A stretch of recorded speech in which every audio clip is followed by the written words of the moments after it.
wa akhdhu rukbataihi, dan memegang kedua lututnya, biyadaihi, dengan kedua tangannya. Tangan yang memegang kedua lutut itu hukumnya sunnah. Jadi patokan minimalnya itu yang penting dia ngebungkuk. Buat yang nggak mampu ya, begini doang udah rukuk. Cuman memang kalau yang mampu enggak, yang mampu harus begini. Adapun tangan ini nggak ada kewajiban. Jadi seandainya dia rukuk Allahu Akbar, bisa. Kan aneh aja ya kan. Asal sih ngapain itu latihan jogging. Aneh aja gitu. Nah kalau sempurna tuh gini tuh. Antara bagian punggung sama bagian leher ini rata. Gitu. Seandainya diletakkan papan di sini tuh rata. Ini sekali lagi normal loh. Bukan orang yang punya penyakit rematik, itu bukan. Dan adapun paling sedikitnya sujud itu mubasyaratu ba'di jabhatil musolli, menempelnya kulit sebahagian kening atau jidatnya orang yang sholat, maudhi'a sujudihi, akan tempat sujudnya, minal ardi, baik berupa tanah atau lantai maksudnya, au ghairiha, atau selainnya, selain tanah atau lantai. Maksudnya apa? Karpet, sejadah, macam-macam ya. Jadi harus nempel ke tempat sujud. Jadi nggak boleh ada penghalang. Yang laki-laki nggak boleh peci nih nutupin ini. Mas saya kalau ngaji aja ya. Kalau sholat kan tetap saya gini kayak samsi gitu. Kalau yang perempuan, mukenanya jangan sampai nutupin. Kalau seandainya kelak nanti yang laki-laki teman-teman pakai sorban, jangan sampai kita sujud di atas sorban kita. Sujud dengan sesuatu yang terbawa itu ya nggak sah sujudnya. Beda lagi kalau kita taruh di bawah. Kalau kita taruh di bawah ya sujud nggak apa-apa. Rukun sholat yang ke-16, membaca salam. Yang pertama, hati-hati, as nih nggak kebaca. Banyak loh itu. Assalamualaikum warahmatullah. Tapi sih biasanya ya umumnya sih, kalau udah bacaannya berantakan, pasti rukun-rukunnya juga berantakan. Itu kayak kemarin saya cerita kayak bismillah, bismillah nggak kebaca. Bismillah, bismillah bacanya. Bismillahirrahmanirrahim. Alhamdulillahirabbil, enggak nasbit, enggak robbil, enggak robbil. Alhamdulillahirabbil, robbil. Kalau yang awam kan dengerin cakep suaranya gitu. Tapi jangan jadi khawatir, nyalain salah itu jangan. Biarin aja, cukup tahu aja orang-orang yang show-show yang tampil itu kelihatan. Salamnya. Assalamualaikum warahmatullahi wabarakatuh.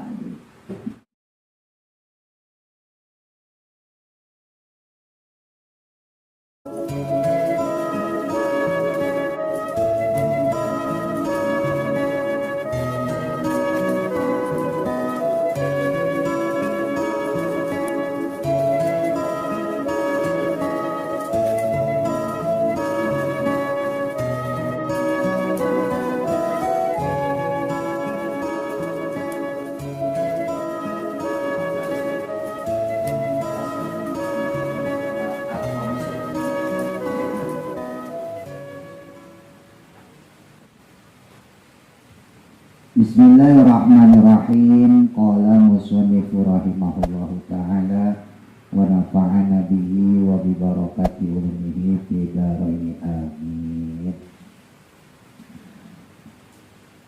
Rukun salat selanjutnya, wal khamisu, adapun yang kelima, itu ar-ruku'u, ruku'.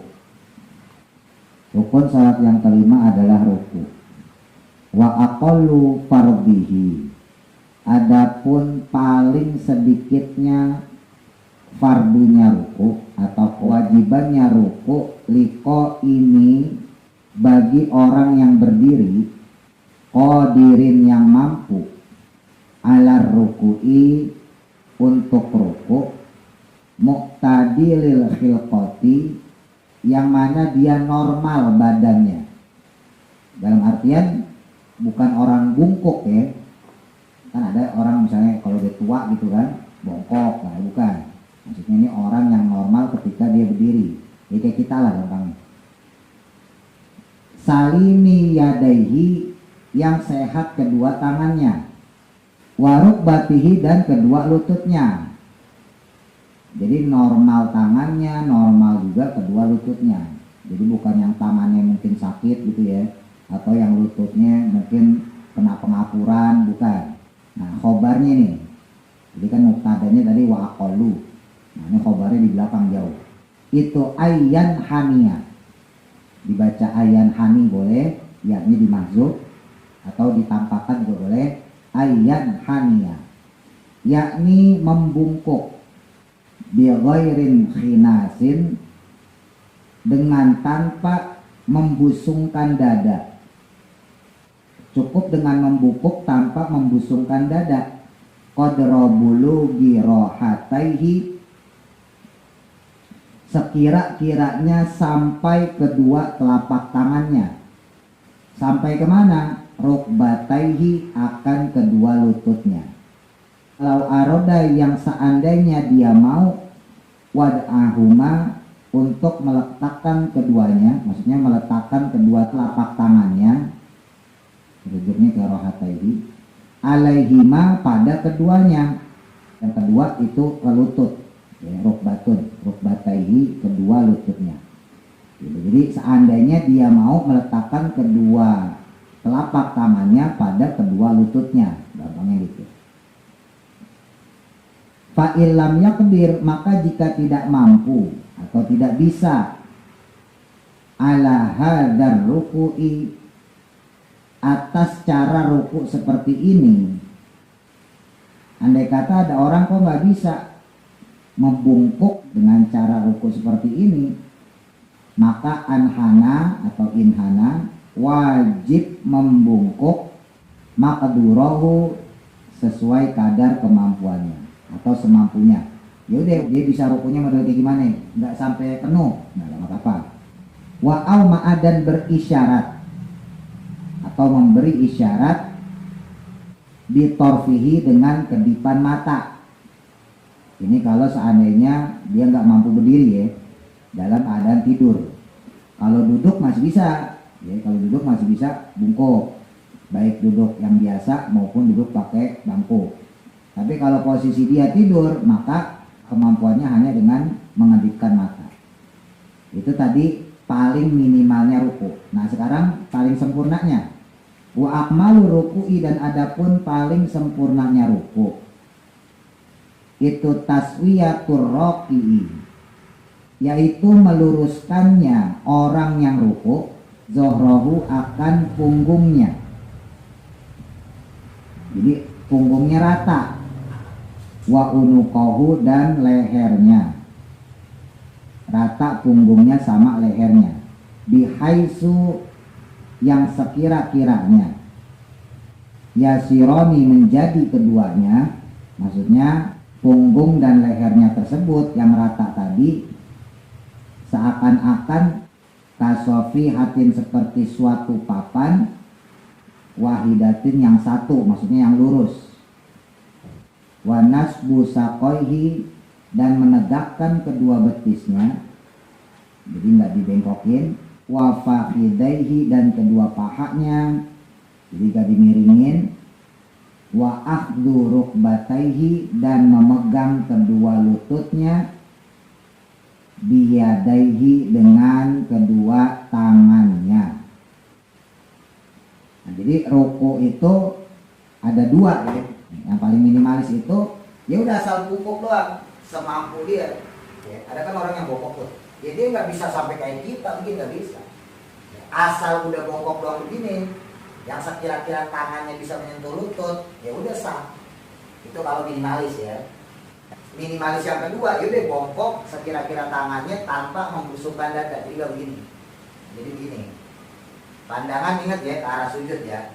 Jadi dari kita berdiri, tidak sujud, pandangan ke tempat sujud ya, kecuali ruku ya, kecuali tahiyat. Kalau tahiyat pandangan mata ke jari telunjuk ya. Nah, atau nanti kalau teman-teman umroh haji, maka sunnahnya yang afdal adalah ketika berhadapan dengan Ka'bah, justru mata kita menghadap ke Ka'bah ya. Itu mazhab Syafi'i pun sepakat ya. Jadi jangan kalau kita Syafi'i, wah harus duduk ke bawah, enggak. Kalau pas datang di depan Ka'bah ya udah sunnahnya menghadap Ka'bah. Ya, jadi sunnah melihat ke tempat sujud kalah dengan sunnah menghadap Ka'bah. Tapi seandainya pun kita menunduk, gak apa-apa. Jadi patokan tangan itu nggak harus begini ya. Jadi tangan yang memegang kedua lutut itu hukumnya sunnah. Jadi patokan minimalnya itu yang penting dia ngebungkuk. Buat yang nggak mampu ya, begini doang udah rukuk. Cuman memang kalau yang mampu enggak, yang mampu harus begini. Adapun tangan ini nggak ada kewajiban. Jadi seandainya dia rukuk, Allahu Akbar, dia sah. Kan aneh aja gitu kan. Asal sih gampang itu latihan jogging. Aneh aja gitu. Nah kalau sempurna tuh gini tuh, kelihatan ya, antara bagian punggung sama bagian leher ini rata gitu. Nah ini kalau misalnya dia ruku gini ya, nah, ibarat orang tuh seandainya diletakkan papan di sini tuh rata. Ini sekali lagi normal loh, bukan orang yang punya penyakit rematik itu, bukan. Wah, orang rematik diajarin kayak gitu berhenti sholat gitu ya. Ini orang yang normal. Kalau yang normal memang seperti ini, tapi kalau orang yang sakit ya otomatis sesuai kemampuannya. Nah tangan ini kalau yang sempurna ya memang harus pegang lutut. Nah bagian betis, bagian paha itu juga harus tegak. Wasa bisu dan adapun rukun sholat yang keenam itu atumak ninatu tumak nina. Apa tuh tumak nina? Wahia adapun tumak nina itu sukunun, ya diam, berdiam diri. Ba'da harokatin setelah bergerak. Fihi di dalamnya ayyir ruku'i maksudnya saat ruku'. Wal musannifu dan adapun musannif kitab Imam Abi Syuja pengarang takrib itu yaj'alu menjadikan atumak minata akan tumak minah fil arkani pada rukun-rukunnya sholat, ruknan sebagai rukun, mustaqilan yang tersendiri. Jadi kalau di kitab takrib yang disyarahi Fathul Qorib ini disebutkan musannif kitab ini menyendirikan tumak nina. Kemarin sempat saya singgung ya, nanti kalau teman-teman belajar kitab fikih lain itu nanti nggak disebutin satu-satu, kalau ini disebutin satu-satu. Ya, rukuk tumak nina, i'tidal tumak nina gitu ya. Makanya jumlahnya 18 kemarin. Sebetulnya aslinya 17 tambah 1 niat keluar dari sholat. Nanti kita pelajarin yang di akhir.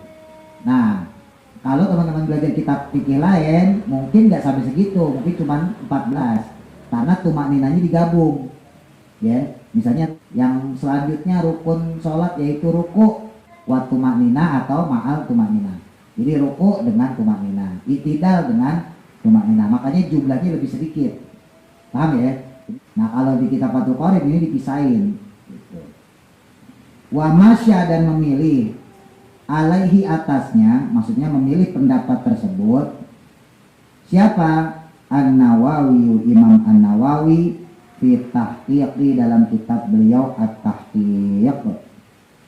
Wa ghairul musannifi dan adapun untuk selain musannif, ya maksudnya pengarang kitab lainnya itu yaj'aluha menjadikannya hayatan sebagai suatu perbuatan, tabiatan yang mengikuti lil arkani pada rukun-rukun sholat.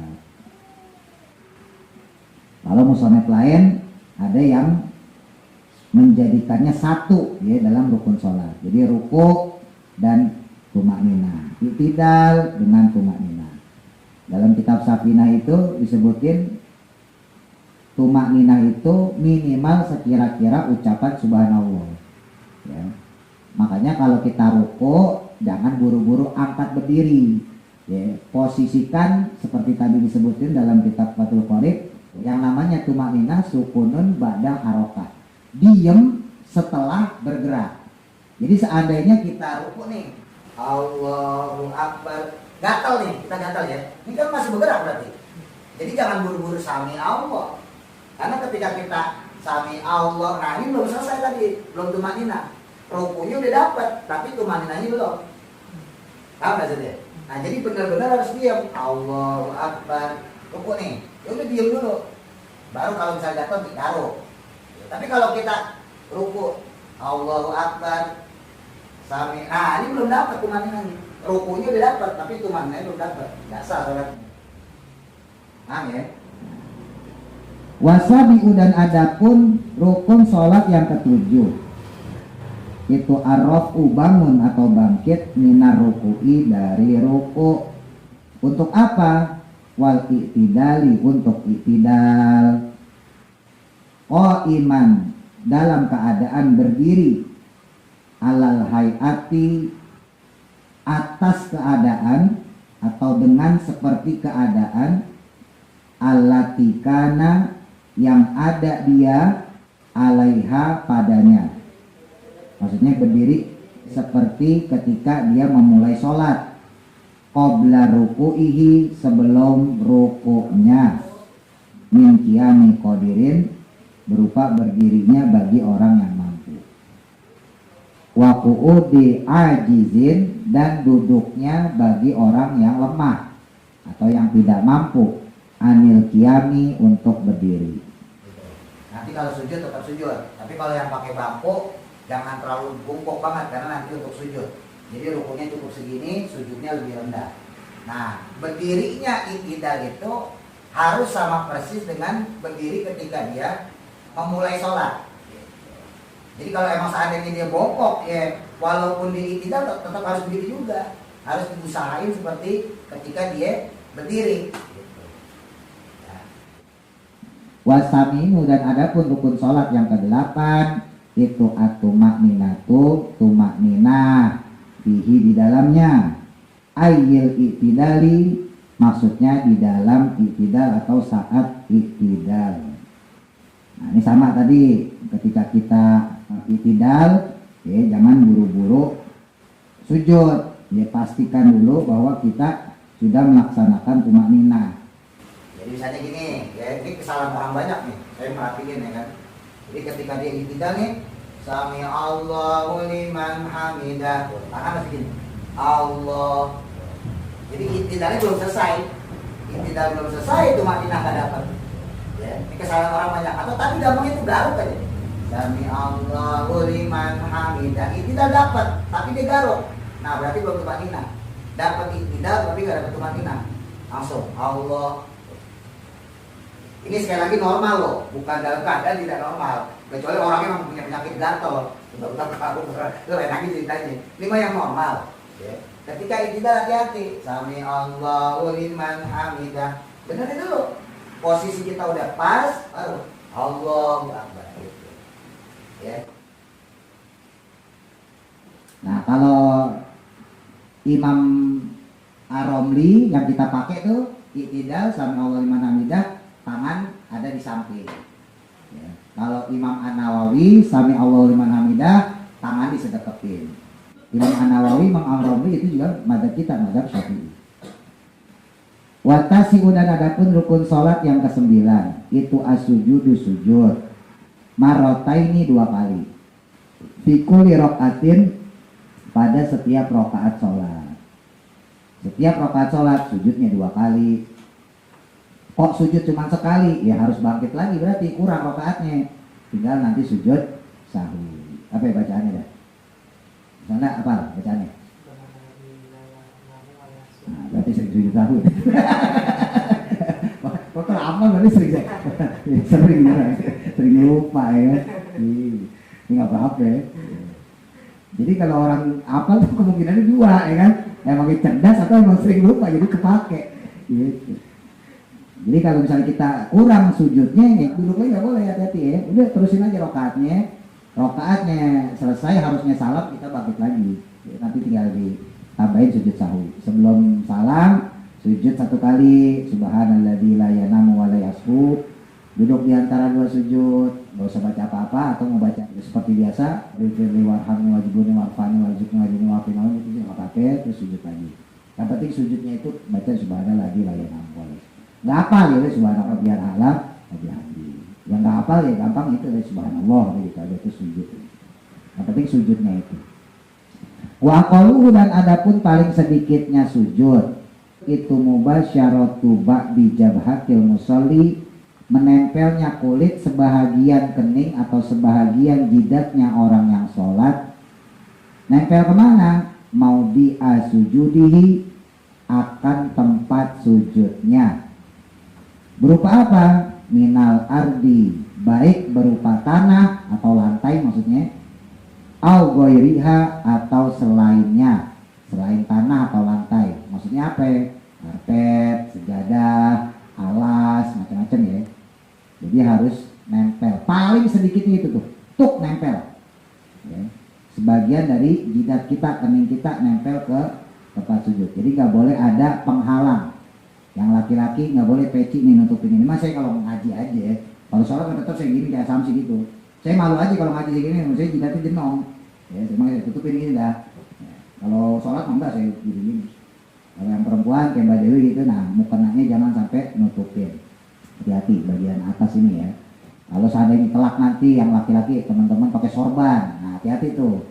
Jangan sampai sorban kita ngalingin, karena berarti kita nempelnya di sorban, ya, bukan nempel di lantai. Beda lagi kalau sorbannya emang kita taruh bawah. Kan ada orang yang suka naruh sorban di bawah. Saya sendiri kalau pas lagi sholat di mana gitu ya, pas sholat sunahnya saya taruh sorban buat jagain. Jadi sebagai satir gitu. Tapi kalau pas sholat jadi imamnya misalnya gitu ya, atau jadi makmumnya pas saya pakai sorban sholat jamaah gitu, ya saya pakai. Nah, sorban ini jangan sampai ketika kita sujud, nah sorbannya ngamplek. Kadang ada loh yang kayak gitu. Nah, ini nempel ke sini nih. Nah, ketika kita nempel ke sini, ya pinggirin.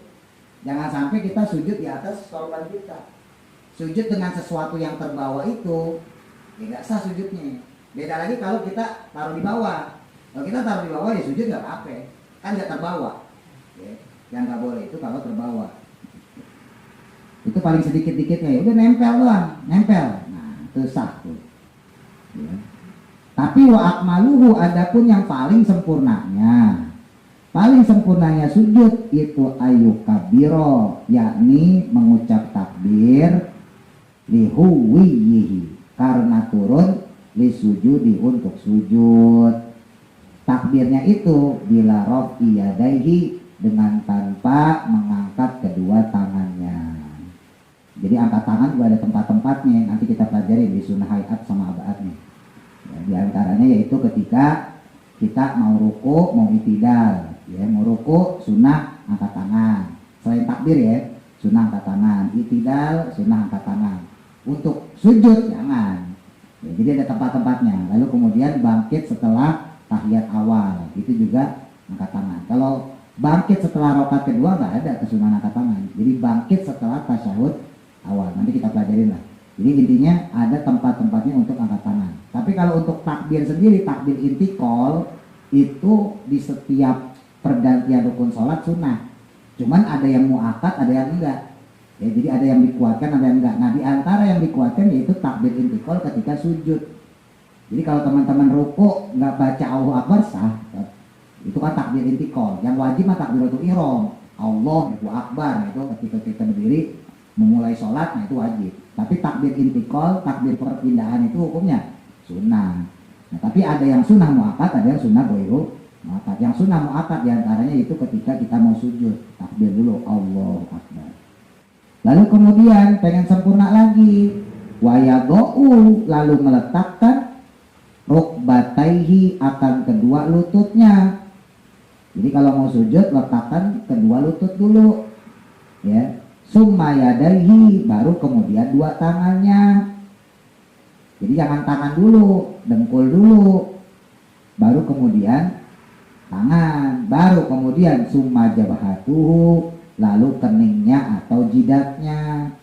Setelah kita letakkan lutut, mulai turun letakkan tangan, baru kemudian jidatnya, baru dipungkasi wa anfahu, lalu hidungnya. Nah, hidung itu sendiri hukumnya sunnah, ya. Jadi nggak wajib untuk menempel pada lantai, sunnah menempel pada lantai, ya. Beda sama di madzhab Hanafi. Kalau di madzhab Hanafi hukum menempelkan hidung itu wajib. Sementara di madzhab Syafi'i hukum menempelkan hidung sunnah. Kenapa Imam Abu Hanifah mewajibkan menempelkan hidung ketika sujud? Ya maklum, Imam Hanafi tinggalnya di Baghdad, di Irak. Orang Irak tuh mancung-mancung, lebih mancung dari orang Arab. Orang Arab masih ada yang bangir ya. Orang Irak hidungnya mancung-mancung. Makanya dia mah kalau usah ditempel juga nempel sendiri, gitu. Ya kan? Nah Imam Syafi'i dari Baghdad di Irak pindah ke Mesir. Di Mesir nggak semua orang hidungnya mancung, sama kayak kita Indonesia. Ya, makanya kagak ada kewajiban menempelkan hidung menurut mazhab Syafi'i. Lah kalau yang kayak kita mendep-mendep, dia nggak bisa napas yang ada. Gitu. Jadi menempelkan hidung itu hukumnya nggak wajib. Yang wajib itu adalah kening. Ya. Memang sih yang afdol itu kalau di kitab Fathul Mu'in tuh, kalau dulu masih ingat tuh, memang yang afdol itu dengan cara tetap menekan, ya, menekan bagian kening supaya hidung walaupun orang pesek sekalipun dia bisa nempel gitu. Memang yang paling afdol itu. Sehingga diibaratkan oleh Syekh Zainuddin Al-Malibari dalam kitab Fathul Mu'in, seandainya ada kapas atau ada busa, ya diletakkan di depan dia lalu kemudian dia sujud, maka ketika dia bangkit, busa tadi, kapas tadi berbekas. Jadi seakan-akan seperti itu. Jadi kalau sejadah biasa, sejadah tipis, asal kita nempel, ya nggak masalah. Tapi kalau teman-teman nanti punya sejadah yang lembut, yang empuk, yang membal, tuh ada tuh sejadah yang membal banget, kita harus benar-benar nempelin. Gitu ya. Nah di sini nggak dibahas nih masalah kaki. Gimana masalah kaki? Nah kaki itu juga bagian kesunahan, jadi nggak wajib. Ya, kan ada orang yang sujud kayak gini ya. Jadi bukan ditekuk, gini. Nah itu juga bagian kesunahan. Yang afdol itu ditekuk, ya minimal jempol. Jadi seandainya ada orang kok kakinya lebar begini doang, pas sujud ya sah. Yang penting jidatnya nempel, lagi-lagi ya. Minimalnya itu jidatnya nempel. Tapi yang bagus itu kakinya ditekuk, itu minimal jempol, syukur-syukur semuanya. Nah itu butuh latihan baru. Lah terus gimana? Ditutup apa dibuka? Nah sekarang lagi jadi fenomena, tutup apa buka? Ya kan? Kalau qaul qadim Imam Syafi'i, qaul qadim berarti qaul terdahulu ya. Sunnahnya ditutup, qaul qadim Imam Syafi'i di Baghdad di Irak, ya. Kenapa? Karena orang Baghdad, orang Irak itu mayoritas kalau pakai gamis segala macam itu nggak pakai daleman. Kalaupun pakai daleman pendek, ya. Kalau begini ngewer kelihatan dari belakang, takutnya batal sholatnya. Walaupun sih nggak juga kalau secara mazhab beliau ya, mazhab Syafi'i enggak. Kan yang membatalkan itu kalau auratnya kelihatan secara normal. Kalau nggak secara normal maka nggak batal. Maksudnya secara normal apa ya? Misalnya nih, ya ada orang pakai sarung ke bawah nih. Kan kalau orang gendut nggak bisa sarung ke atas kakeknya, benar sih? Kakeknya gitu, kakeknya benar nggak? Ya, jadi sarungnya dia nggak di sini. Kalau saya kan masih di sini nih, masih di atas perut, ya kan? Kan ada orang yang sarungnya di bawah pusar. Nah kebetulan apa namanya bajunya ini kebuka, bajunya kebuka. Nah pas bajunya kebuka bodoh kelihatan, kan normal nih, secara normal ya. Secara normal ya nggak sah orang pusar kelihatan, kebuka gitu maksudnya. Tapi kalau seandainya yang dengan cara nggak normal, ada orang pakai baju modelnya baju astronot, ya kan? Kalau yang dari atas kelihatan pusar, tapi kan nggak normal. Pusar kok kelihatan, dan kan dari atas, ada normal maksudnya. Nah kayak gitu mah tetap sah. Tapi kalau kebuka dari depan ya nggak sah. Bisa bedain ya. Ya sama kayak kita ada orang sholat nggak pakai celana dalam, ya bisa kelihatan pas buka kelihatan gitu kan, gitu bisa. Tapi kan nggak normal. Beda lagi kalau sarungnya sobek, celananya sobek atau mukena kalau yang perempuan mukenanya sobek. Nah itu kelihatan. Nah yang nggak sah itu yang seperti itu. Nah qaul qadimnya Imam Syafi'i buat laki-laki, ya maupun buat perempuan itu sunnah ditutup. Nah ketika Imam Syafi'i hijrah ke Mesir, beda. Mesir itu peradabannya lebih tinggi daripada Irak. Kenapa? Mesir itu dari dulu udah ada. Jadi sebelum Irak maju itu Mesir udah maju duluan loh, Firaun, ya enggak? Jadi peradaban Mesir kalau teman-teman belajar sejarah itu lebih dulu, bahkan sebelum Arab. Ya, Mesir, Yaman itu termasuk salah satu peradaban kuno. Ya kalau di Eropa ada Yunani, ya ada Romawi, kalau sekarang Italia lah gitu ya.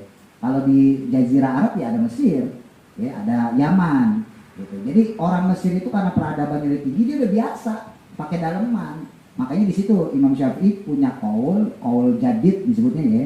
Jadi qaul qadim itu fatwa yang disampaikan Imam Syafi'i ketika di Baghdad di Irak. Nah, ketika Imam Syafi'i hijrah ke Mesir, qaul yang di Mesir disebut qaul jadid, qaul terbaru. Nah, qaul jadidnya Imam Syafi'i sunnah justru membuka maksimal sejengkal. Buat laki-laki, buat perempuan tetap ditutup. Gitu. Nah, kalau saya pilih yang mana? Saya pilih qaul jadid. karena jadidnya Imam Syafi'i, bukan, karena untuk membedakan dengan Wahabi. Kalau saya begitu. Sebetulnya mah, ya saya juga mau pakai kol-kol nggak apa-apa, dia tutup, saya juga mau. Cuma masalahnya Wahabi itu rata-rata bagian nutup. Nah jadi sekarang politik identitas jadinya, ya masalah jadi repot juga kita. Daripada kita dicap Wahabi kita angkat. Ya. Kalau saya mah itu doang, bisa sampai kayak rokok dah. Ya. Kalau nanti Wahabi ngerokok, saya berhenti ngerokok bener. Wahabi pada ngerokok nih, ini kan ustadz gitu yang gitu, pada ngerokok. Saya berhenti ngerokok bener. Untuk bedain itu aja. Wal asyiru dan adapun yang ke-10 itu atumakninatu tumakninah fihi di dalamnya, tumakninah di dalamnya ayi sujudi, yakni di dalam sujud. Bihai suyanalu dengan sekira-kiranya mengenai maudi asujudihi ke tempat sujudnya, sikolur roksihi beban berat kepalanya. Jadi pas sujudnya itu belum tumakninah, sujud tok bener, tek nempel sujud. Nah ketika kita, kadang kan napas tuh ya, nah itu biasanya neken tuh, nah itu tumakninah. Itu. Walayakfi maka tidaklah cukup imsa surosihi dengan hanya menempelkan kepalanya, maudi asujudihi ke tempat sujudnya. Tuh gitu doang ya maksudnya. Nah itu berarti belum dapat tumanina, karena tumanina itu justru ketika kita diem. Nah pas diem itu kan organ itu membawa beban. Kenapa bisa bawa beban? Ya orang darah kita turun semua gitu ceritanya sih. Ibarat air ya kan, kan darah kita tadi ini kaki semua nih, sebagian di badan ya kan. Ketika kita sujud itu darah turun semua loh, turun semua ke otak itu gitu. Nah itu kan membawa beban ke otak. Gitu. Nah makanya itu disebut dengan tumanina. Gitu. Jadi kalau dia asal doang ya kagak sah. Gitu. Bal yatahamalu bahkan harus menekannya. Jadi harus menekan bagian kening atau jidat kita bihaisul yang sekiranya laukana seandainya terdapat tahtahu di bawahnya kutenun suatu kapas masalah misalnya, maka lan kabasa niscaya tertekan kapasnya. Jadi ibarat andai kata ada kapas di depan kita, lalu kita sujud di atas kapas tadi, seakan-akan kapas tadi, busa tadi tertekan. Wazoharo dan terasa apa asaruhu bekas beban tersebut. Alayadin pada tangan, lau furidot jika diletakkan tahtahu di bawahnya.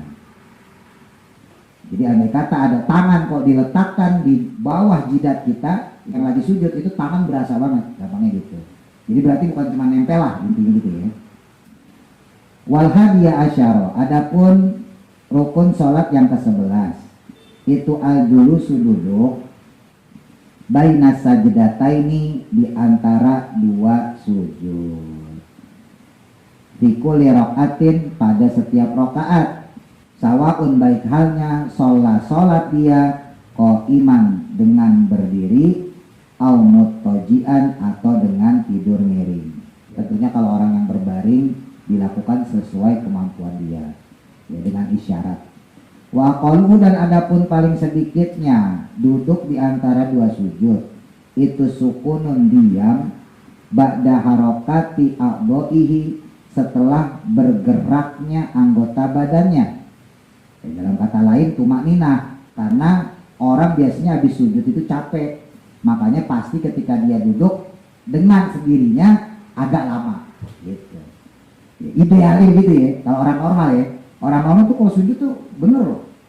Kalau teman-teman yang gak usah orang ulama lah, kita aja lah, kita kalau sujud tuh pasti kan ngerasa capek juga. Ya beda dari berdiri ke ruku, gampang aja maksudnya, dari ruku ke itidal gampang aja. Tapi kalau habis dari ke sujud itu kan beda, olahraganya beda maksudnya. Apalagi ntar teman-teman kalau dia sepuh, ya udah umur 60, 70, badan gendut, ya kan? Wah itu saya ngeliatnya tersiksa loh. Wah, lu ngeri banget, duduknya udah kayak orang lumpuh ya kan? Terus kemudian habis dari sujud, duduk, ya kan? Wah, berat dah, makanya gemuk-gemuk dah. Bener loh, ngeri loh kalau udah tua itu.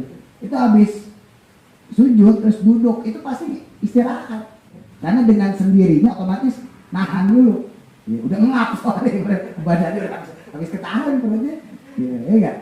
Ya walaupun yang tetap itu termasuk tumanina ya, setelah ini nanti ada tumanina juga. Cuman maksudnya dengan dia duduk aja dia udah dapat tumaninah sebetulnya gitu. Walaupun nanti ada rukun tersendiri setelah ini ya, habis sujud ya tetap tumaninah.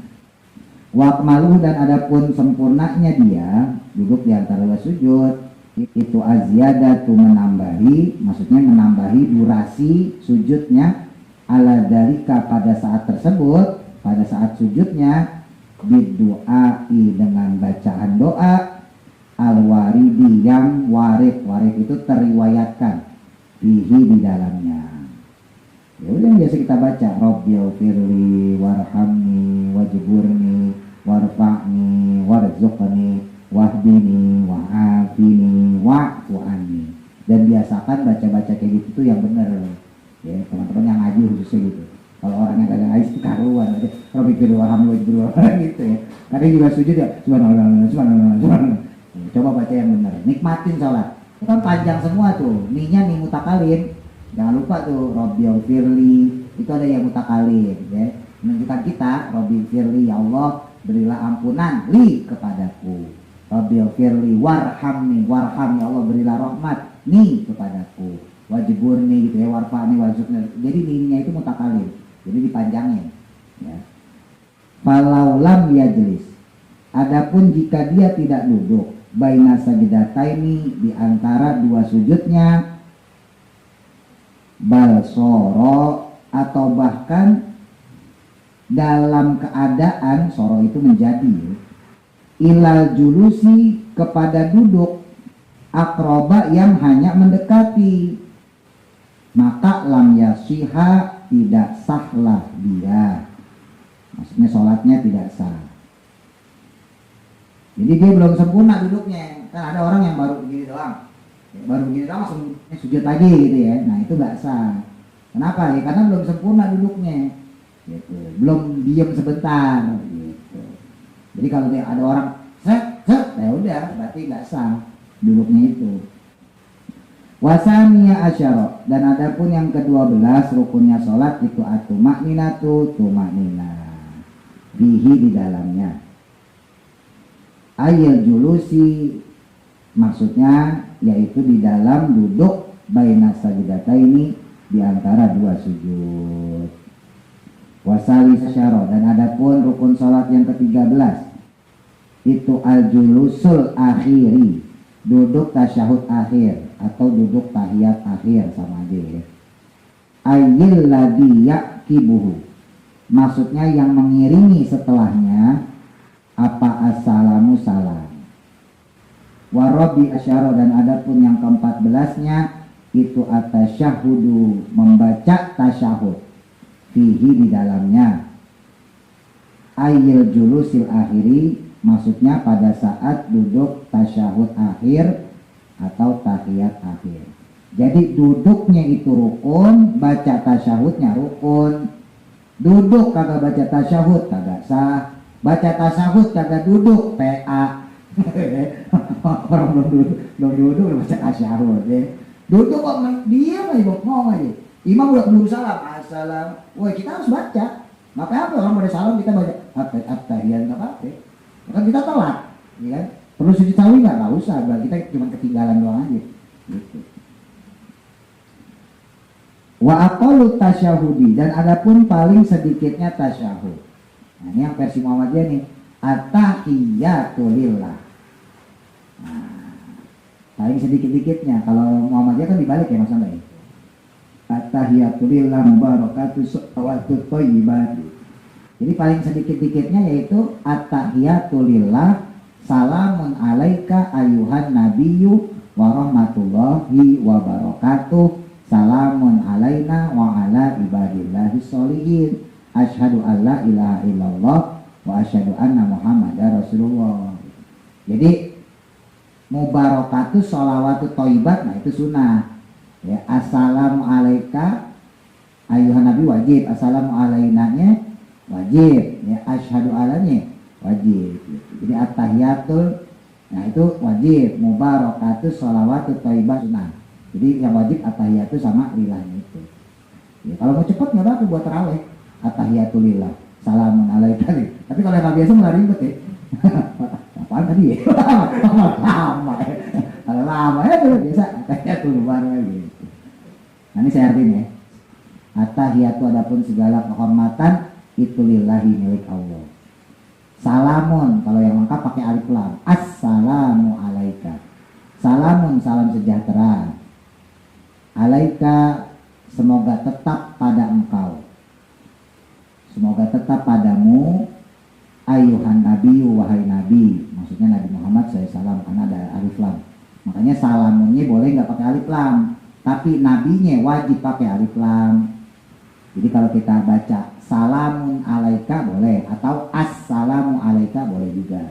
Tapi kalau yang nabi nggak boleh nggak pakai an, ya, harus pakai alif lam karena justru alif lam tadi al takrif itu yang menentukan bahwa itu Nabi Muhammad. Jadi kalau kita ayuha nabiyu nggak sah.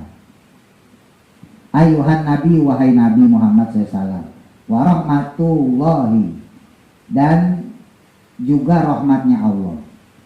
Warahmatullahi dan juga rahmatnya Allah, wabarakatuhu dan juga keberkahan dari Allah. Jadi ini mah atofnya di akhir ya, atofnya muakhir. Jadi aslinya salamun warahmatullahi wabarakatuhu alaika ayuhan nabi, aslinya begitu. Terus selanjutnya salamun alaina sama, salamun salam sejahtera alaina semoga kepada kami. Jadi Allah di situ bermakna doa ya. Jadi semoga pada kami. Wa ala ibadillah. Wa ala ibadillahi dan juga kepada hamba-hambanya Allah as-solihina yang soleh-soleh. Asyhadu an la ilaha illallah. Asyhadu saya bersaksi an la ilaha bahwa tidak ada Tuhan illallah kecuali Allah. Wa asyhadu dan saya bersaksi anna Muhammadan sesungguhnya Nabi Muhammad itu Rasulullah adalah utusannya Allah. Untuk duduk tasyahud akhir maupun duduk di antara dua sujud diusahakan tangan jangan melebihi dengkul ya. Jadi tangan kita jangan sampai melebihi dengkul. Jadi posisinya begini, jangan. Ya, posisinya harus di belakang dengkul. Itu di antara dua sujud posisi begini. Nah, ketika kita tasyahud akhir atau tasyahud awal, tangan kiri ini sama ya, laki mau perempuan sama. Kalau yang tangan kiri tetap dibuka, jari jemari, tangan kanan digenggam kecuali jari telunjuk. Ya, digenggam kecuali jari telunjuk. Nah, jempol ini boleh ditaruh di ruas-ruas. Ya, jempol boleh ditaruh di ruas-ruas antara jari telunjuk dengan ujung jari telunjuk dengan belakangnya. Jadi ditaruh tengah-tengah. Atau pilihan kedua ditaruh di sini di bagian jari tengah. Ini pilih ya, bebas teman-teman boleh milih. Saya sendiri pakai yang ini. Ya, jadi kalau pas sujud pas rukuk dulu gini. Jadi khusus tasyahud awal maupun tasyahud akhir, pandangan mata tidak lagi ke tempat sujud, tapi pandang mata ke isyarat jari telunjuk kita. Jadi jangan begini atau begini dua-duanya. Walaupun itu sunnah. Ya, kalau yang wajib kan duduknya. Nah ini sunnahnya, yang afdolnya. Kalau teman-teman mendapat afdolnya ya tangan kirinya dilepas, tangan kanan digenggam kecuali jari telunjuk. Baca deh. Tahiyat tuh hati-hati, tasbihnya yang benar. At-tahiyyah, makanya tuh tasbih itu. Hiyyatul mubarakatus sholawatut thayyibatulillah. Assalamu alaika ayyuhan nabiyyu. Tuh tasbih banyak tuh. Wa rahmatullahi wa barakatuh. Assalamu alaina wa ala ibadillahis sholihin. Itu ain semua tuh. Sholihin pakai shol. Asyhadu baru siap-siap kita angkat. Asyhadu alla ilaha illallah, angkat. Dengan ujung jempol masih nempel di antara jari telunjuk ya. Di tengah jari telunjuk. Asyhadu alla ilaha illallah. Angkat, tahan sedikit. Wa asyhadu anna Muhammadar Rasulullah. Pas kita baca sholawat Allahumma sholli baru turunin ke tempat sujud. Tapi jangan ditempelin lagi di dengkul. Ya. Cukup turun sedikit isyarat ke tempat sujud.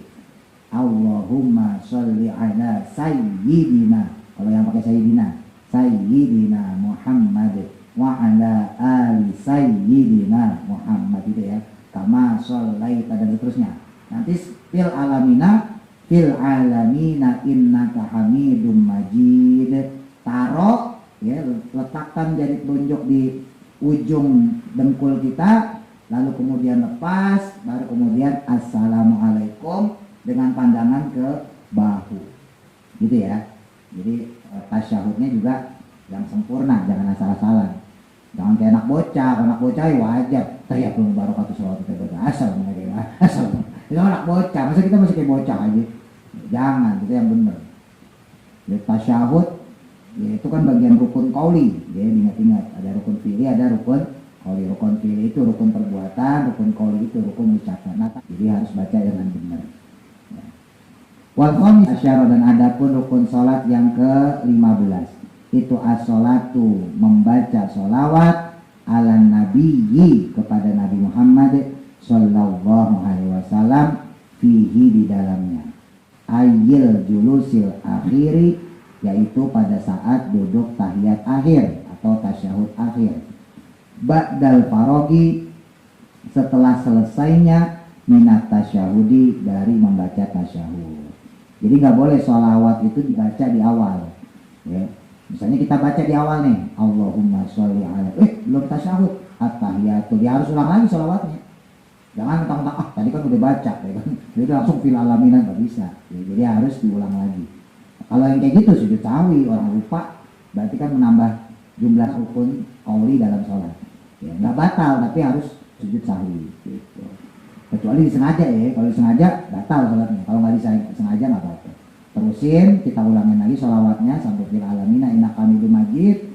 Imamnya salam, kita niat mufarokoh ya, kita niat mufarokoh, kita sujud sahwi. Bisa itu terjadi, orang yang lupa ya kan. Nah itulah hebatnya Islam ya. Lo bayangin kalau dihukumi batal coba. Dihukumi batal langsung, waduh imam udah salam kita batal, ulang lagi dari awal. Parah ya kan. Ya itu hebatnya Islam, masih ngasih keringanan, udah sujud sahwi aja ya kan. Itu niat aja mufarokoh ya, tentunya kan bisa tahu dari ini karena belajar kan gitu ya. Coba kalau nggak ngaji, waduh batal lagi gue, sialan. Jadi ucap tasawuf itu balik sialan gitu, jadi mana ada tasawuf sialan. Ya kan akhirnya dia ikut salam sholat lagi dia, orang kagak tahu ilmunya ya kan. Tanya sama temennya, kenapa lo sholat lagi? Habis gue tadi lupa, gue salawat duluan, terbalik gue bacanya, kan gak sah ya, padahal tinggal baca lagi aja ya kan, tinggal sujud sahwi mufarokoh ya, wajar juga, orang lain kita bukan ulama ya. Nah itu bedanya ulama sama kita yang awam. Gak usah ulama lah, saya sering nyontohin teman-teman saya aja lah, gak usah ulama yang gede-gede, saya aja yang guru ngaji biasa. Itu seblinger-blingernya saya lagi sholat, kan kita kalau lagi sholat kan ngawang-ngawang ya, seblinger-blingernya saya itu paling mikirin apa sih? Mikirin teman-teman nih nggak ngaji, oh besok ya namanya sholat tetap gak bisa dibohongin, maksudnya gitu kan, kita pasti otot melayang, tapi pikirannya saya sebagai guru ngaji nggak jauh dari ngaji. Besok malam minggu pengaji apa ya? Oh Fathul Qorib gitu. Pas lagi ruku itu tuh kadang ngawang-ngawang gitu, wah si anak kok nggak masuk-masuk, kenapa ya? Sakit apa ini? Emaknya nggak ngabarin gitu. Tapi kan tetap nggak jauh dari pendidikan gitu. Beda sama yang Mas ada itu pendidik, udah mah Asapsi mungkin Mbak Dewi kan beda, ngawang-ngawangnya beda maksudnya. Dan saya yakin ngawang-ngawangnya saya itu masih dimaafin sama Allah. Ya kan? Karena mikirin umat, lah malah mikirin skripsi. Ya, itu kan kebutuhan pribadi. Ya kan Mas Didit ya kan mikirin duit, ya kebutuhan pribadi juga. Asapsi mikirin warung, kebutuhan pribadi. Udah apa lagi? Langganan gue belum datang ini. Mikirin pribadi juga. Maksudnya secara rusuh ya. Kalau saya yakin Allah pasti maafin saya. Seandainya saya ngawang, karena saya ngawang-ngawang pun nggak mikirin macam-macam. Jadi nggak ngawang-ngawangnya saya tuh mikirin pengajian tuh, tapi apalagi ulama kan gitu ya. Apalagi ulama pasti mikirin, wah apalagi ulama syariat, pasti mikirin syariat. Senawang-awangnya beliau, ulama hakikat pasti mikirin Allah, tauhid ya kan. Senawang-awangnya beliau, hakikat itu pasti dimaafin. Beda sama yang awam. Yang awam repot pikirnya, kok nggak duit ya kan, perempuan. Wa aqallu sholati, dan adapun paling sedikit-dikitnya sholawat ala Nabi, kepada Nabi Muhammad SAW, paling sedikitnya sholawat ya lafaz Allahumma sholli ala Muhammad. Nah, Sayyidina sendiri itu hukumnya sunnah ya. Jadi silakan, saya sendiri kadang pakai kadang enggak ya. Sayyidina itu menurut Imam An-Nawawi sunnah ya, sunnah dipakai. Jadi kita mau Allahumma sholli ala Muhammad ya sah, Allahumma sholli ala Sayyidina Muhammad itu juga sah. Ya menurut Imam An-Nawawi sunnahnya pakai sayyidina. Jadi nggak usah ragu. Wa asy'ara kalamul musannifi, dan adapun menjelaskan keterangan ucapannya musannif atau kalamnya musannif, anna sholata, sesungguhnya sholawat tambahan, maksudnya di sini alal ali, kepada keluarganya Nabi, itulah tajibu, tidaklah wajib. Wahwa, adapun hukumnya, ya maksudnya pendapat Imam Abu Syuja, kadalika, adapun yang demikian tadi, ya maksudnya sholawat ala Ali ya, bal, tetapinya, dia adapun dia, lafaz wa ala Ali Muhammad atau wa ala Ali Sayyidina Muhammad, itu sunnatun, sunnah. Tapi nanti masuknya sunnah abad ya, nanti ada sunnah hayat, sunnah abad, kita bahas nanti. Sunnah hayat itu ketika ditinggalkan tidak perlu sujud sahwi. Kalau sunnah abad ketika ditinggalkan sujud sahwi, bedanya itu nanti kita bahas ya. Wasadi syara, dan adapun rukun sholat yang ke-16 itu atas limatu, membaca salam al-ula, yang pertama. Wajibu, dan wajib apa iqa'us salami, saat mengucapkan salam, wajibnya halal qu'udi, dalam keadaan duduk. Jadi nggak boleh dalam keadaan berdiri langsung jalan assalamualaikum, nggak boleh. Terus assalamnya juga hanya harus benar ya. Wa aqallu, dan adapun paling sedikitnya ucapan taslimah atau ucapan salam itu assalamu alaikum. Tuh, lafadznya ada asnya tuh, hati-hati. Lafadz assalamualaikum, assalamu, salam sejahtera, alaikum, semoga tetap pada kalian. Berapa kali? Marotan wahidatan, satu kali. Wa akmaluhu, dan adapun paling sempurnanya taslimah membaca salam, yaitu assalamualaikum warahmatullah, tanpa lafadz wa barakatuh ya. Walaupun ada beberapa pendapat ulama juga mensunahkan, seperti Imam Rafi'i itu mensunahkan sampai wa barakatuh, tapi mayoritas ulama Syafi'iyah cukup sampai wa rahmatullah ya. Artinya assalamu, adapun salam sejahtera, alaikum, semoga tetap pada kalian, wa rahmatullahi, dan juga rahmatnya Allah. Marotaini, dua kali, maksudnya dua kali, bukan madepan assalamualaikum, assalamualaikum, bukan ya, maksudnya yaminan, yakni ke arah kanan, wasimalan, dan ke arah kiri. Tadi saya sampaikan ya, hati-hati asnya nggak kebaca, banyak loh itu loh.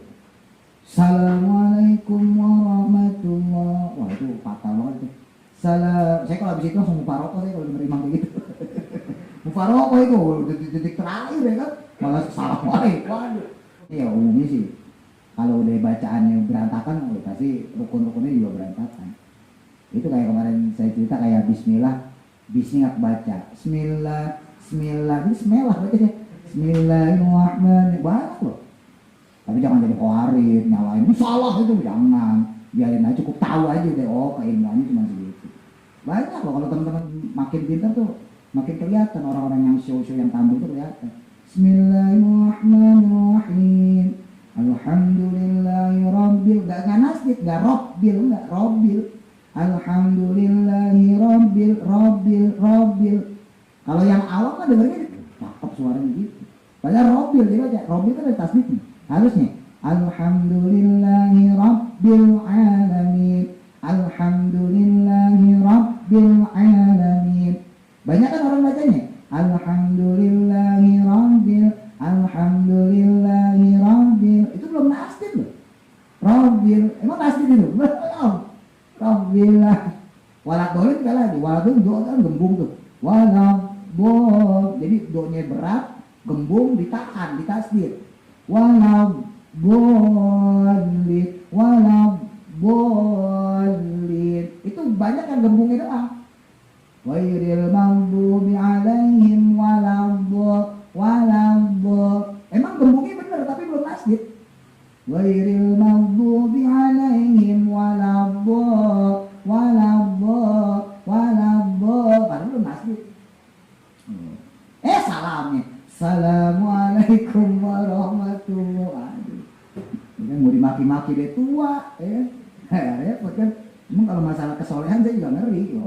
Orang-orang kayak gitu kan biasanya soleh-soleh kan, ngaji nggak pernah putus, duha rajin, qobliyah zuhur, maghrib bisa dijalanin, tahajud, duha, witir. Orang-orang kayak gitu soleh-soleh loh. Lagi gimana nggak soleh, orang nganggur, ya kan? Ada kerjaan, ngapain lagi? Ya, tapi kalau mau ilmu ya kita adu, maksudnya jangan begitu. Usah. Wasabi asyara, dan adapun rukun sholat yang ke-17 itu niatul khuruji. Nah ini yang membedakan. Jadi di Fathul Qorib itu ada niat khuruj. Niatul khuruji yaitu niat keluar minas sholati, dari sholat. Wahada, dan adapun hal ini maksudnya niat keluar sholat itu wajhun, suatu pendapat, marjuhun, yang lemah. Jadi kalau menurut Imam Abdul Qasim untuk kitab Fathul Qorib ya, pendapatnya Imam Abu Syuja dalam kitab takribnya ya, dengan mengatakan ada niat keluar dari sholat, pendapat seperti itu hukumnya lemah. Wakilah, dan dikatakan kebanyakan oleh para ulama, maksudnya dikatakan oleh mayoritas ulama, itulah yajibu, tidak wajib. Apa dalika, ya hal tersebut, maksudnya niatul khuruji, niat keluar dari sholat. Karena mayoritas ulama nggak mewajibkan niat keluar sholat. Wahadal wajhu, dan adapun pendapat ini atau qaul ini, wajah di situ maksudnya pendapat ya, bukan wajah muka, bukan. Wahadal wajhu, dan adapun pendapat ini maksudnya yang tidak mewajibkan niat keluar sholat. Huwa, ya itu dia, qaul tersebut, pendapat tersebut, al-asohu, lebih benar. Saya sendiri nggak bisa memastikan, karena menurut saya dua-duanya benar. Dan kita murid, ya kan?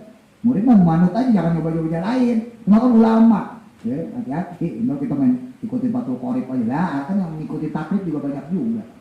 Sebab kalau dipikir-pikir nih, kita sholat, ya terus assalamualaikum. Kan dengan sendirinya kita niat keluar sholat ya. Iya dong, habis itu megang HP misalnya, atau wiritan misalnya gitu.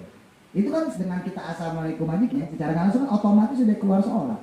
Kan gitu, menurut Imam Abdul Qasim Al-Ghazi yang ngarang kitab Fathul Qorib, atau ulama-ulama lain ya, yang berpendapat nggak perlu pakai niat keluar sholat. Tapi Imam Abu Syuja benar juga di takrib itu harus ada niat keluar sholat. Nah sekarang seandainya ketika dia salam misalnya bersin, Assalamualaikum, wih, sebetulnya Assalamualaikum udah satu, Assalamualaikum udah sah ya. Tapi ketika dia Assalamualaikum, alhamdulillah, batal sholatnya. Kalau dia kagak pakai niat keluar sholat. Paham nggak maksudnya? Jadi harus ada niat keluar sholat dulu. Makanya kayak waktu baca Fathul Mu'in, kalau masih ingat tuh, Mas Wanda, Mas Didit itu di pengajian di kitab Fathul Mu'in itu kan Syekh Zainul Al-Albani mengkritisi orang yang dia was-was dengan takbiratul ihram 2 kali. Sebab ketika dia takbiran kedua itu bukan mengulang sholat, itu membatalkan sholat. Kesalahan orang yang was-was, yang ragu-ragu. Kan ada tuh kadang-kadang orang yang takbirnya 2 kali kan. Yang pertama nih, Allah, saya niat sholat maghrib misalnya gitu ya, 3 rakaat menjadi makmum menghadap kiblat, kalau Allahu Akbar. Ragu-ragu nih gini. Terus dia lepas. Takbir lagi dia. Allah. Dikiranya yang kedua itu sah. Bismillah. Padahal yang kedua itu membatalkan sholat. Kenapa yang keduanya membatalkan sholat? Karena yang pertamanya udah dianggap secara fikih. Jadi kalau mau ragu sekalian 3 kali. Jadi yang pertama itu Allahu Akbar, ya. Lalu yang kedua Allahu Akbar membatalkan karena menambahi rukun, baru tambahin yang ketiga, berarti memulai sholat yang baru. Begitu. Iya enggak? Kan belum dianggap keluar dari sholat. Allahu Akbar. Begini juga kagak batal. Udah soalnya udah Allahu Akbar, kecuali baru Allah doang ya. Allahu Akbar. Ini pertanyaan simpelnya gitu dah. Kan ketika kita Allahu Akbar sedekap nih, terus kita lepas, batal gak sholatnya? Enggak, gak batal. Berarti masih sholat ya kan? Iya gak? Masuk akal kan? Atau garuk-garuk deh, Allahu Akbar. Terus garuk kita dengan 2 tangan loh. Seret. Kagak batal, kan masih sholat ini masalahnya. Walaupun makruh, kita gak bicara hukum lainnya. Maksudnya batal apa enggak? Enggak batal. Mau 1, mau 2 enggak batal. Iya kan? Asal cuma sekali doang loh. Enggak batal sholatnya. Jadi dia lepas tangan tuh enggak batal. Terus dia takbir lagi. Allah, nah ini baru batal. Takbir yang kedua itu batal. Padahal dia rencananya mau ngulang sholat. Ternyata itu secara fikih dia sudah membatalkan. Bu Akbar. Ya berarti harus 3 kali. Berarti kan penting niat keluar dari sholat. Iya enggak? Repot kan? Nah ulama tuh kalau sholat tuh mikirnya begitu.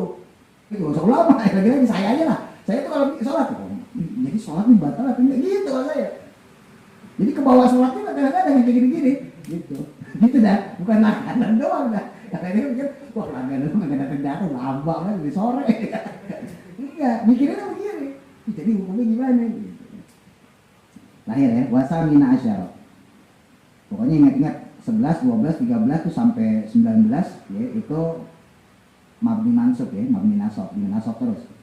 Wasamina asyara, jadi saminnya di nasab, asyaronya juga di nasab. Atau asyarota, nanti kalau yang taknis asyarota. Wasamina asyara, dan adapun yang ke-18 itu tartibul arkani, tertibnya rukun-rukun. Ya tertib bisa dimaknain urut juga boleh. Urutnya rukun-rukun. Maksudnya jangan diartiin tertib secara bahasa Indonesia. Repot kalau tertib bahasa Indonesia beda sama tertib bahasa Arab. Hatta baina tasyahudil akhiri, sampai dengan posisi tasyahud akhir. Jadi urut ya, terus dari berdiri, ruku, i'tidal, sujud, duduk di antara 2 sujud, sujud lagi kemudian berdiri kalau rakaat kedua ketiga ya. Kalau rakaat terakhir habis sujud yang kedua duduk tasyahud akhir atau duduk tahiyat akhir. Jadi runtut, nggak boleh habis berdiri ruku, habis ruku sujud, nggak boleh. Itu namanya nggak tertib. Ya. Nah yang kayak gitu juga sama, nggak terhitung 1 rakaat. Maka ketika dia bangkit harus nambah. Nanti barangkali teman-teman lupa. Ya, waktunya ruku sujud. Saya suka juga lupa kadang-kadang kayak gitu. Bangun tidur nih biasanya kalau sakit tuh. Kalau sakit suka tuh saya ingat banget tuh. Kalau sakit tuh suka lupa. Ya habis takbir Allah Akbar baca apa namanya Fatihah, terus baca surat. Nah itu kadang-kadang main langsung sujud aja. Kalau pas lagi sakit gitu. Atau habis ruku gitu ya. Kalau ruku dulu sih jarang, justru seringnya langsung sujud. Jadi belum ruku malah langsung sujud. Nah terus gimana ya? Berarti kita nggak terhitung rakaat, harus ulang lagi dari awal. Gitu. Atau tadi misalnya ruku harusnya i'tidal sujud, i'tidal kita ruku lagi. Nah itu juga nambah rakaat. Kalau sengaja batal. Kalau sengaja ya. Kalau nggak sengaja berarti kita tambahin 1 rakaat. Berarti rakaat yang kita jalani itu nggak sah karena menambahkan rukun. Washolati ala nabi, dan sholawat kepada Nabi Muhammad SAW fihi di dalamnya, di dalam tasyahud akhir. Jadi itu udah 1 paket. Duduk tasyahud akhir, bacaannya plus sholawat Nabi 1 paket. Wa qauluhu, dan adapun ucapan beliau di musonef, lafat alama dzakarnahu, alama dzakarnahu, alama ya sesuai apa-apa, zakarnahu yang kami telah mengatakannya, itu yustasna menjadi istisna, menjadi pengecualian minhu dari qaul tersebut, yakni wujubu muqaranatin niyati, yaitu kewajibannya membarengkan niat melakukan sholat di takbiratul ihrami dengan takbiratul ihram. Jadi ini mengecualikan antara takbiratul ihram dengan niat ya. Kalau yang kemarin kita belajar kan, kalau teman-teman lihat tuh di halaman 48 tuh, yang pertamanya niat, terus wasaninya qiyam berdiri, ketiganya takbiratul ihram. Itu secara teori gampangnya gitu. Adapun secara prakteknya itu dikecualikan, maksudnya secara praktek itu dibarengin gitu. Paham ya? Nah, termasuk juga wa muqaranatil julusil akhiri, dan bersamaannya duduk tasyahud akhir di tasyahudi dengan bacaan tasyahudnya, washolati ala nabi, dan juga sholawat kepada Nabi Muhammad SAW. Jadi secara teori dipisah, duduk tasyahud akhir, duduk tahiyat akhir, lalu kemudian rukun selanjutnya baca tasyahud, lalu kemudian rukun selanjutnya baca sholawat. Secara teori dipisah, tapi secara praktek muqaranah. Muqaranah itu berarti berbarengan. Makanya secara hukumnya itu banyak, jadi 18 ditambah khuruj minas sholat, ya tambah keluar dari sholat. Makanya tadi saya sampaikan, kalau teman-teman belajar kitab fikih lain itu bisa jadi lebih sedikit karena satu, tumakninahnya nggak ada dibarengin. Jadi ruku dengan tumakninah gitu ya. Jadi tumakninah nggak disendirikan. Atau bisa juga lebih dikit lagi karena takbiratul ihramnya sama niat digabungin. Jadi yang pertama niat sama takbiratul ihram gitu. Nanti kalau teman-teman belajar kitab-kitab yang lain, begitu pula dengan duduknya. Ya duduk, ya julusut tasyahudi, ma'at tasyahudi gitu. Jadi duduk tasyahud bersama bacaan tasyahudnya. Nah kalau ini kan dibedain nih, dipisahin, makanya secara rukunnya lebih banyak. Tapi biasanya yang diajarin di sekolah ya ini yang diajarin biasanya gitu. Di pengajian pun saya ngajarinnya ini. Ya, wallahu a'lam, mudah-mudahan